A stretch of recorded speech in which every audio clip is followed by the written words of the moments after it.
It's personal between me and you, and I'm going to do you some serious harm, you big stiff idiot. The untouchable True School Sports Empire proudly presents something the boxing games are missing. Hey, what's going on? It's your boy BT, and I came here to talk some boxing with the thousands of True School Sports subscribers. Now, I wanted to talk a little bit more about Devin Haney, and let's talk about more so like what's next for Devin, because obviously now he's the undisputed champion at lightweight, which carries a lot of weight because, like I said many times, lightweight's one of the original 8 weight classes in boxing. So when you're a fighter and you can become undisputed in one of these 8 original weight classes, it's a little bit more, has more significance because there's more history in these divisions, right? So Devin Haney, right? Devin Haney, he's got a whole truckload of options. And we've seen that, he's willing to go to any lengths, any platform, anywhere to fight anybody. And that should never be called into question. But now that Devin Haney is the undisputed champion, what could possibly happen next for him? Let's talk about that. So, the main name that we keep hearing pop up is Garcia Lomachenko. Maybe Lomachenko fights Devin Haney next in a big super fight. Now, at this moment and juncture in time, Lomachenko is still in the Ukraine. Lomachenko is sticking with his country, with his people. He's been doing some training over there, but he wants to just be there for his country. All right. Now, here's what top-ranked President Todd DeBuff said about the current situation regarding Lomachenko and what he will be doing, what he could be doing for his next fight. He said the following, and I quote: "We have only spoken to his advisor, who has told us that he has been in training in the Ukraine quite a bit. This is a real personal thing, so there is nothing we can do. We offered Lomachenko the Kambosos fight, and he said, I'm passing. I want to stay and support my country. We all respected that, and Haney ended up with that. He is going to have to figure out in his own head and with his family and his country where he wants to be come Saturday night when there is a winner determined. Whether he wants to be back in the sweepstakes for his profession, or does he want to stay countryside with all the civilians there protecting them and being as helpful as possible. I think because of the sensitivity of the subject matter, it's a personal thing. It is neither you or I or what we believe in. It's really about what Basilio believes in. And when he has made that determined that I am at peace with my decision, and as we all know, it is he who gets in the ring, not us. Obviously, we want him to mentally be in the greatest shape he can be in, and physically. So I think he has to be at peace with the decision that he makes. He has to make that. We can only give you opportunities. So there you have it. So we don't really know what's going to happen with Lomachenko next. So my thing is this. If you're someone that's banging the drum for Devin Haney versus Lomachenko, I think you got to be more realistic. There's something much bigger than going on than boxing over there, all right? He's very passionate about what's going on over there, and he's going to stay over there to defend his dirt and his people however way he sees fit, right? So let's just say, right, for the time being, unless we get any breaking news, that he's not fighting Lomachenko next. I think we would all be smart to think like that, because we have to think like that. So now we'll look at the rest of the lightweight division. Now I'm using Ring Magazine. We know Devin has the George Kambosos Jr. rematch clause. This is probably the most likely option of all options because there was a contractual obligation to make this rematch. Do people really want to see a rematch? I mean, I don't know. I mean, I'll tell you this. I'm sure George will want to fight Devin straight away, right back in there, rematch. But luckily for George, he's got a very, very savvy boxing guy behind him in Peter Khan. And Peter Khan, look, I'm sure Peter Khan will be more than willing to negotiations if Top Rank and Bob Arum and all parties involved will pay George Kambosos Jr. Money to not take that fight.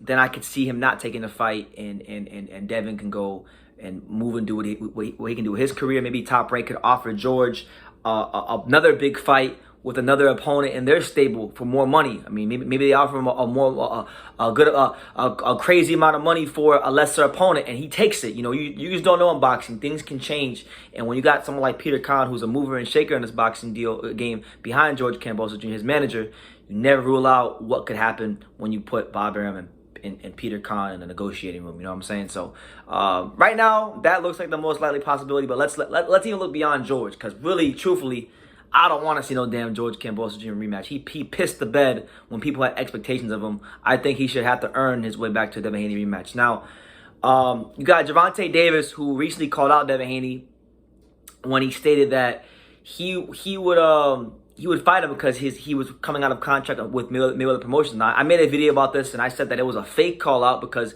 he called him out under the basis that he was out of his contract and he's not going to be at Mayweather Promotions anymore. But now he's saying he's still with Mayweather Promotions. So, Tank, I still think, whether we like it or not, and it sucks to say because you don't want to ever, like, be negative about a fighter like Tank's career, but for as far as I'm concerned, if he's staying with maybe other promotions, what that means for us boxing fans is that he's still in the witness protection program. So expect him to fight the Raul Valenzuelas, Frank Martins, and Michelle Rivera's of the world on pay-per-view, okay? So let's X him out, okay? So he's out of the equation. You got Jojo Diaz, who Devin already beat, so X him out of the equation. You got Isaac Cruz, who's a PBC fighter and managed by Sean Gibbons. X him out the equation. I think they're going to go a different route. They're going to want to fight Devin Haney. So then that leaves you, if you're using the Ring Magazine top 10, you got Javier Fortuna. He's fighting Ryan Garcia. X him out the equation. You got William Zepeda, okay? Who wants to see Devin Haney versus William Zepeda? So I think if we're being realistic here, okay? Now, you guys, I mean, Richard Comey is ranked at number 8, but he's moved up to 140. So, you know, who the hell could Devin fight next? If it's not George, then who the hell is it? Who the hell is it? I mean, maybe. Now, this is only like an inference here. There's only a guess. But let's just say Ryan Garcia handles his business against Javier Fortuna in July in LA. Okay, if he beats him, that now sets up a potential fight for Ryan Garcia and Devin Haney. You know, we've seen in the past, you know, Bob Arum willing to work with other promoters to make the big fights happen. I think Oscar De La Hoya is eager to get Ryan Garcia in a massive fight. I think even Ryan Garcia himself, like when I saw the media workout for the Tego fight in San Diego, I think he's eager to prove himself to the world. He's tired of hearing all these negative things about him. He wants to prove that he's that guy in the lightweight division. Oscar De La Hoya came out with a tweet last night saying that all roads in the lightweight division lead to Ryan Garcia. And, you know, for better or for worse, you guys can love it, hate it or not, but Ryan Garcia is the biggest star in this weight class. This is a guy that we know his social media presence. This is a guy that he transcends boxing. People who know fuck all about boxing know who Ryan Garcia is. So when you have that kind of crossover appeal that your contemporaries don't have in your division, no matter how talented they may be, you know, it really puts you in a different category. You know what I'm saying? So my thought is this, okay? If Ryan Garcia goes in there and he beats Fortuna in an impressive fashion, I'm looking at Ryan Garcia versus Devin. I think Ryan Garcia versus Devin would be a great fight. I think it's a fight that has kind of been written in the stars for a long time because these two have a lot of history from the amateurs. I believe they fought 3 times, if I'm not mistaken. I believe Ryan won 3 of them. And from what I remember reading, apparently Ryan gave Devin his first standing 8 count. So Ryan's got that amateur, you know, those amateur wins above Devin's head. And I think Devin, being the competitor that he's shown himself to be in his career, he's going to want to fight Ryan and avenge those losses. So, you know, the way I see it, you got 2 of the most clean-cut, marketable, young, talented American fighters at 135 fighting each other. I think Devin Haney versus Ryan Garcia is a massive fight. You know, the only question would be at that point, right? Because we know this has been an issue in the past. If them two were to fight like later on this year or like 4th quarter of this year or 1st quarter of next year, if them two were to ever fight, the question would be, will Golden Boy Promotions' working relationship with DAZN be a factor in this? Because we know that, if we're being rational here, this fight is going to be its biggest if it's on ESPN, all right? ESPN, the worldwide leader in sports, they have the most views. It's not up for debate. They're the biggest sports platform in the world, okay? So the biggest, as far as exposure this fight can get is if it's on ESPN. Will Ryan Garcia, Oscar De La Hoya, and all parties on that side, will they ever be willing to become to ESPN to make this fight happen? Because I'm going to tell you this, DAZN ain't the way to go, all right? DAZN, respect to DAZN, I'm a 4-year DAZN subscriber. I'm a DAZN OG veteran, okay? So I'm speaking as somebody who has had DAZN since it came out, all right?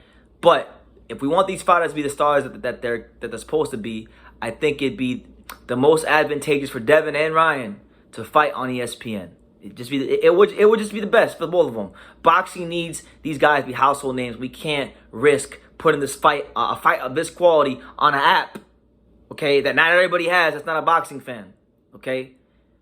ESPN, Devin Haney, Ryan Garcia, 4th quarter of 2022. Ryan's got to handle business against Fortuna, which is not going to be a walk in the park. So he does that. He beats him.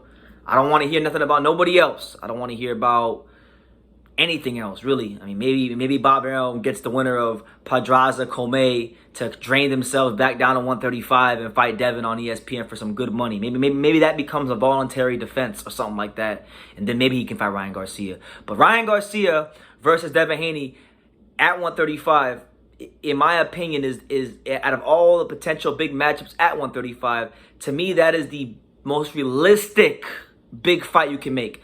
Tank versus Ryan, I think, will be bigger. But Tank and Mayweather Promotions continues to show an unwillingness to work with other promoters because they have their own in-house fighters, which is fine. They can do their business, make their money how they see fit. They're all grown-ass men with their own prerogatives and agendas, so they can go do what they want to do. But us, the boxing fans, the consumers, we want to see the big fights against the best quality names and talents out there. And I think the most realistic road to that at lightweight is Ryan Garcia versus Devin Haney. So I'm going to leave it at that. You guys let me know what you think. What do you think about what I said? Leave your comments down below about that. Or who would you guys pick in a Ryan Garcia versus Devin Haney matchup?